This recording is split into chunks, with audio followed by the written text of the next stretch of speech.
श्री स्वामी समर्थ. लवकरच पितृपक्ष सुरू होणार आहे. 18 सप्टेंबरपासून ते 2 ऑक्टोबरपर्यंत पितृपक्षामध्ये जास्तीत जास्त सेवा, चांगले कर्म करायचे आहेत. पितृपक्षामध्ये काही सेवा, काही उपाय ते आजच्या व्हिडिओमध्ये माहिती घेणार आहोत. अतिशय प्रभावी सेवा सांगणार आहे. सगळ्यात आधी पितृदोष असो किंवा नसो, सेवा जी काही उपाय सांगणार आहे.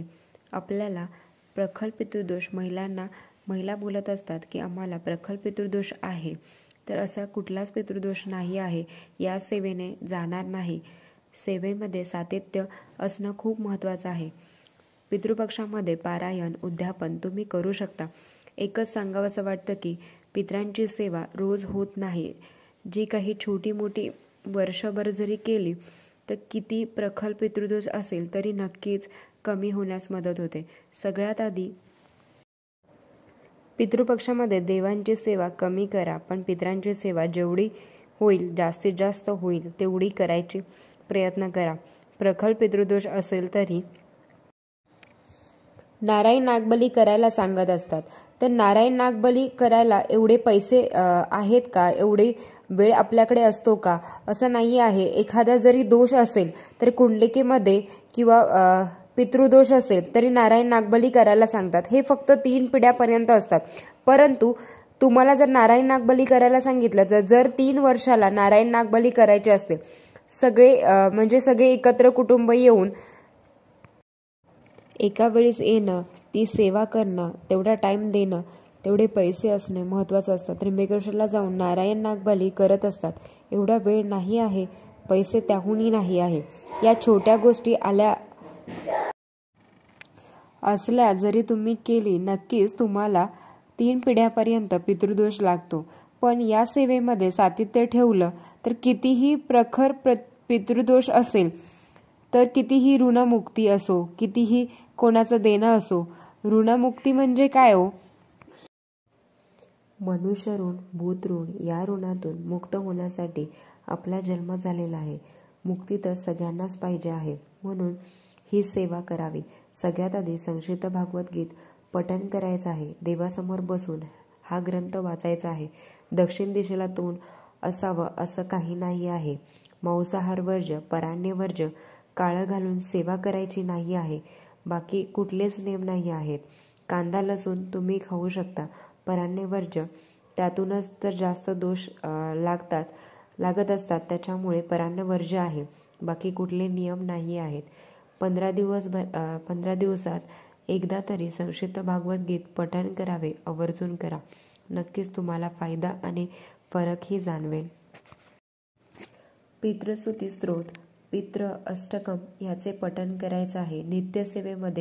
नित्यसेवेचं पुस्तक आहे, त्याच्यामध्ये तुम्हाला मिळून जाईल, नाहीतर यूट्यूबला तुम्हाला मिळून जाईल. पितृस्तुती स्तोत्र कसे वाचायचे, याचे नियम काय आहेत ते मी तुम्हाला सांगते. सेवा कोणी पण करू शकतो. स्तुती वाचण्यासाठी घराच्या दक्षिण दिशेला तोंड करून पितृस्तुती आणि पितृ अष्टक पठण करायचं आहे. ती सेवा कशी करायची, व्हिडिओ सगळा बघा. सगळ्यात आधी पितृस्तुती ही सेवा देवाच्या आधी पितरांची सेवा करायची आहे. रोज पितरांची ही सेवा करायची आहे. तुमची अंघोळ झाली की देवपूजा करायच्या आधी मध्यभागी तेथे बसायचं आहे, नाहीतर जिथे तुम्ही बसणार आहात तिथे वस्त्र हंतरायचं आहे. देवाचं आसन म्हणतात आणि पितरांचं पण आसन असतं. तर देवाचं लागणारं आसन वेगळं आहे आणि पितरांचं लागणारं आसन वेगळं आहे. संक्षिप्त भागवत गीत पठण करत असताना देवाचं आसन घ्यायचं आहे. पितृस्तुती, पितृअष्टक करत असताना दुसरे आसन घ्यायचं आहे. छोटेसे एक आसन घ्या. त्यानंतर तिथे बसून दक्षिण दिशेला तोंड ही सेवा करायची आहे. एकदा आसन हात लावला, परत ते हंत्रेपर्यंत, त्याच्यानंतर सेवा करेपर्यंत आपल्याला हात लावायचा नाही. त्याच्यानंतर घडी घालायची आहे.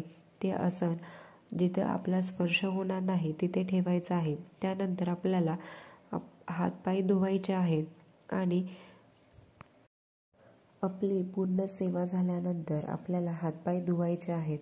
त्यानंतर कोणाशी सेवा होईस्तोपर्यंत म्हणजे कोणाशी बोलायचं नाही. ते झाल्यानंतर मग तुम्ही देवाची पूजा करू शकता. सेवा कोणीही पण करू शकता. तुमची मुलगी, मुलगा, स्त्री, पुरुष, विधवा असे कोणी पण करू शकता. आता जर मी प्रेग्नेंट आहे तरी मी संक्षिप्त भागवद्गीताचं पठण करू शकते का? तर हो, काही हरकत नाही. तुमच्याकडून छान सेवा घडून जाईल. पितृस्तुती, पितृअष्टक हे चुकता 15 दिवस करायचं आहे. मासिक बेटा सुतक असेल तर ही सेवा करता येणार नाही. माझा व्हिडिओ तुम्ही कधी पण बघितला तेव्हापासून सुरुवात केली तरी चालेल. नाहीतर 4 दिवस जरी राहिले असतील तेव्हा जरी बघितल्या तेव्हा पण तुम्ही केली तरी चालू शकते. तर पंचमहायज्ञ काय करावे लागते? पंचमहायज्ञ करायचे तर काय आहे? तर 5 मोठी यज्ञ आहेत. ते कोणते कोणते ते बघूया. ते कोणते कोणते आहेत म्हणजे कोणकोणते आहेत यज्ञ? देवयज्ञ, मनुष्ययज्ञ, ऋषीयज्ञ, पितृयज्ञ असतात. जसे आपण ऋण फेडण्यासाठी आहोत तसेच हे यज्ञ आहेत. काय करायचे असते? देवयज्ञ बऱ्याच घरात खूप छान सेवा आहे. सेवा आधी अग्नीला नैवेद्य दिला जातो. अग्नीला नैवेद्य दाखवायचा म्हणजे काय? सकाळी स्वयंपाक करत असताना 1 थेंब घरात तूप घ्यायचं आहे. ते कागदावर लावायचं आहे आणि अग्नीला ते दाखवायचं आहे. ते तुम्हाला गॅसवर जाळायचं आहे. ते देखील अग्नीचा यज्ञ म्हणजे नैवेद्य दाखवला असं झालं. सुरुवातीला ते करायचं आहे.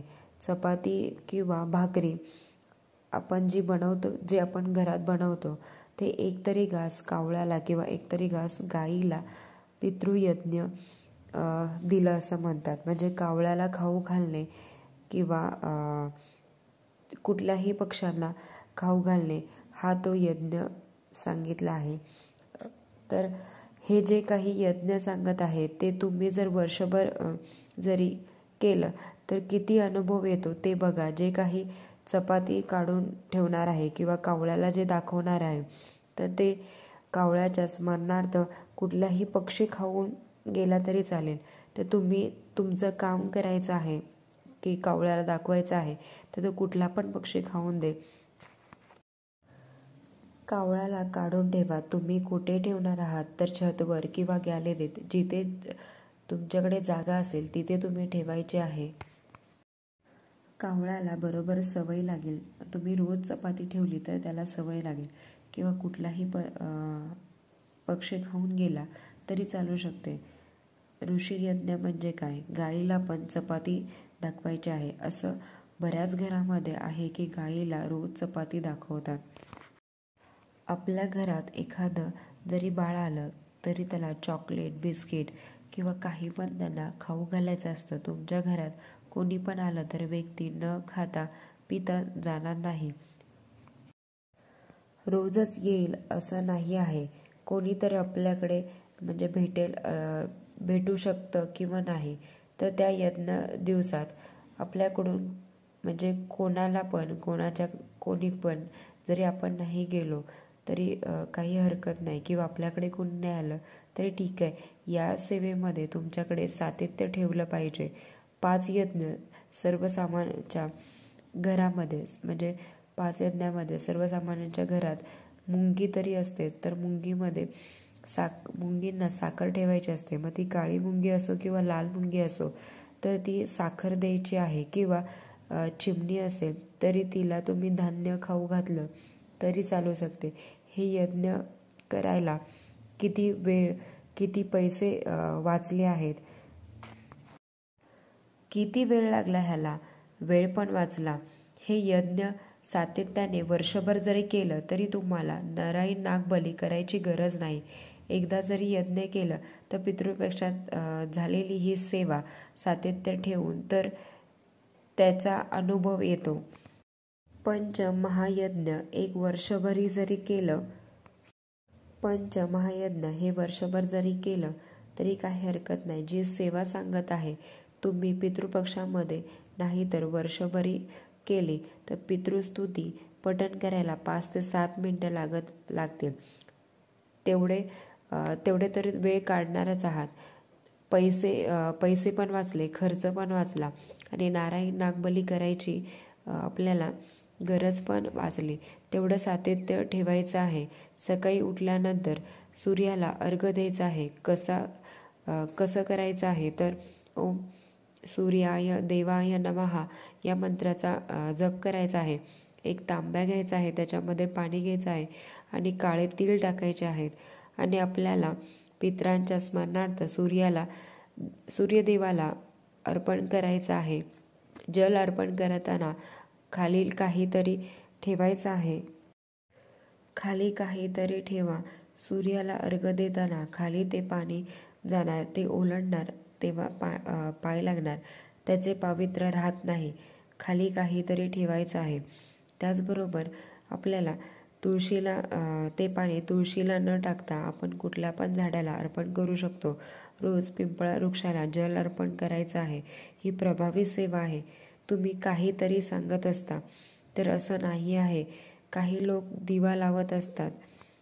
आपण बघत असतो कधी कधी पिंपळाच्या वृक्षाला दिवा लावलेला असतो. मग आपण जल का नाही अर्पण करू शकत? त्यांच्याकडून पितरांची मोठी सेवा घडत असते. त्यांना स्पर्श नाही करायचा. त्यांना स्पर्श नका करू. फक्त आपल्याला पाणी अर्पण करायचं आहे. जे काही सेवा करत आहात ते पितरांच्या स्मरणार्थ आहे आणि आपल्याला तिथे ओम नमो भगवते वासुदेवाय नमः या मंत्राचा जप करायचा आहे. तुम्ही पिंपळ वृक्षाला प्रदक्षिणा घालायची आहे. तुम्ही किती पण घालू शकता, 1, 3, 7 जसं तुम्हाला जमेल त्याप्रमाणे. आणि भगवान विष्णूंना प्रार्थना करायची आहे. जे माझे कोण दिवंगत व्यक्ती गेलेले आहेत त्यांना सुखात ठेव, समाधान ठेव, त्यांच्या आत्म्याला शांती लागू, ही तुम्हाला प्रार्थना करायची आहे. तुम्ही या श्राद्ध पक्षामध्ये दानधर्म करा. ज्या काही सेवा आहेत ते मागण्यासाठी नका करू. त्यांच्याकडून मागायचं काही नाही आहे.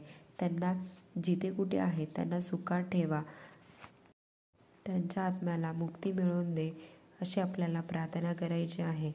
त्याचबरोबर पारायण व्रतवैकल्य करत असतो ते माझ्या पितरांच्या स्मरणार्थ आहे, ही प्रार्थना करायची आहे. या दोन्ही पण सेवेला यज्ञ जे काही सेवा सांगितली आहे ते आपल्याला 5 ते 7 मिनिटात होऊन जाईल आणि यज्ञाची जी सेवा आहे ती 1 मिनिटात काम करत असताना, स्वयंपाक करत असताना पण होऊन जाईल. खूप मोठी सेवा आहे. प्रखर पितृदोष असेल, प्रखर कमी होतो. तुम्ही अनुभव घ्या. चांगला अनुभव आल्याशिवाय राहणार नाही. आजचा व्हिडिओ आवडला असेल तर लाईक, शेअर, सबस्क्राईब. धन्यवाद. श्री स्वामी समर्थ.